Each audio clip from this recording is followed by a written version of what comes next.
Good morning and Jai Hind to all of you. Welcome to our YouTube channel. I am your Hindi teacher Pallavi. Students 4 से 5 days की छुट्टियों के बाद आपकी फिर से ऑनलाइन क्लास स्टार्ट हो गए हैं बेटा।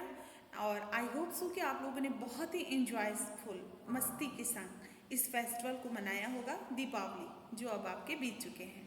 ठीक है, तो चलिए अब हम आपको स्टार्ट करते हैं। आपके जो ये थोड़े से बच गए हैं लेसन 12 मित्र को पत्र, ये आपके क्लास 5 के हिंदी की बुक है।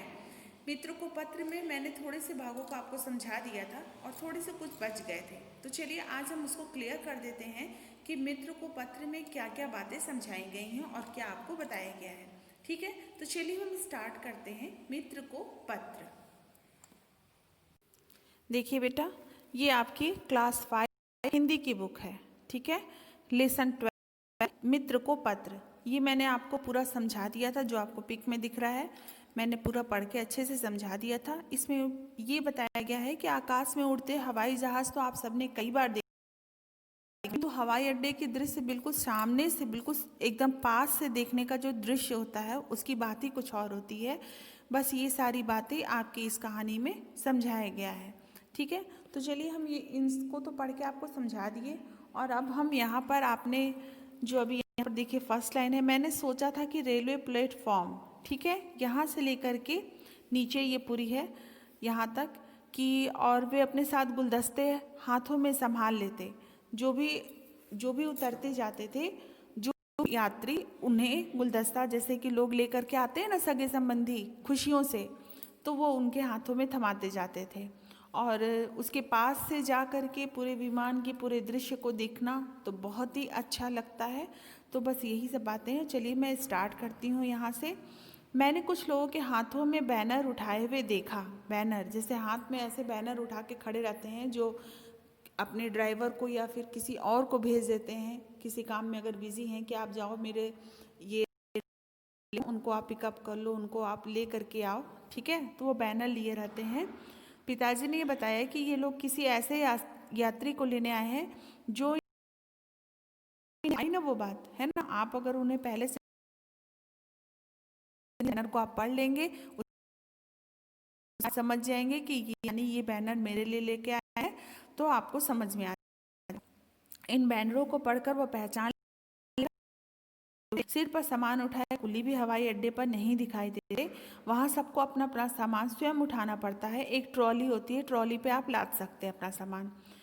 फिर भी यात्रियों को परेशानी नहीं होती क्योंकि सामान ढोने वाली ट्रालियाँ इस काम को बहुत आसान कर देती है। ठीक है, जो ट्रॉली अभी मैंने बताया ना, ट्रॉली होती है, नीचे चक्के लगे रहते हैं, उस पर आप भारी से भारी सामान भी रख दोगे और खींच लोगे, जैसे मॉल वगैरह में होते हैं उसी तरह की ट्रॉली होती है। आप उसको खींच के अपने साथ में ले जा सकते हैं।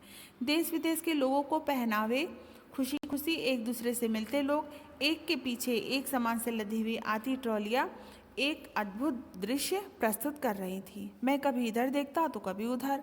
इतने में सूचना पट ने दर्शाया कि वह विमान नीचे उतर रहा है जिसमें भैया आने वाले थे। सब तरफ से ध्यान हटा करके मैं यह देखने को उत्सुक था, यानी कि बहुत ही वो एक्साइटेड था कि 4 साल बाद जर्मनी में रहने के बाद भैया अब कैसे दिखेंगे, कैसे वो लगेंगे, है ना। जब भैया काफ़ी समय तक बाहर नहीं आए तो मेरा धैर्य जवाब देने लगा। मैंने पिताजी से पूछा कि भैया अब तक बाहर क्यों नहीं आ रहे हैं। पिताजी ने बताया कि कुछ वस्तुओं के विदेशों से यहाँ लाने पर कस्टम ड्यूटी देनी पड़ती है, इसलिए वह सबसे पहले विमान से आने वाले यात्रियों के सामान की जांच की जाती है, तभी वे बाहर आ सकते हैं। जो भी विदेश से सामान लेकर के यहाँ पर आते हैं उनके सामानों की पहले जांच की जाती है कि वो सामान सही है या गलत, फिर उसके बाद ही आपको वो नीचे आने, मतलब आपके पास में आने देंगे। फिर है, इतने में भैया बाहर आ गए और भैया को देखते ही मेरी खुशियों का ठिकाना न रहा। अब कोई और दृश्य मेरे लिए महत्व नहीं रखता था। भैया ने जब दादाजी के पैर छुए तो पिताजी की आंखें खुशी से भर गईं। जैसे खुशी से आंसू भी छलकते हैं, तो उसे वही वहाँ पर महसूस हुआ कि पिताजी की आंखें खुशी से भर गईं। भैया मेरे लिए सुंदर चित्रों वाली पुस्तकें और चमकीली गेंदें लाए हैं।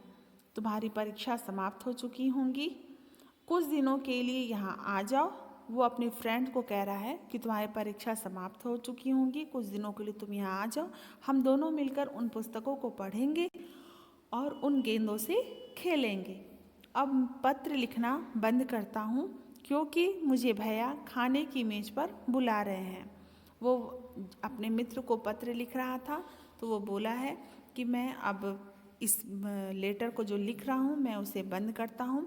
श्रेष्ठ नाम था ना जिसको ये पत्र लिखा है, और किसने लिखा है? समर्थ ने लिखा है। ठीक है, समर्थ ने लिखा है श्रेष्ठ को। खाने की मेज पर बुला रहे थे उसके भैया, तो वो बोला कि मैं पत्र लिखना बंद करता हूँ, तुम्हारा मित्र समर्थ। देखिए, समर्थ ने श्रेष्ठ को पत्र लिखा, श्रेष्ठ इन सब बातों को सुन रहा था, समर्थ अपनी बातों को बता रहा था। ठीक है बेटा, आपको समझ में आ गया होगा। जो भी आपके ये चैप्टर आज पूरे हो गए, अब इसके जितने भी एक्सरसाइज बचे वो मैं आपको करवा दूँगी। ठीक है बेटा, thank you, have a nice day.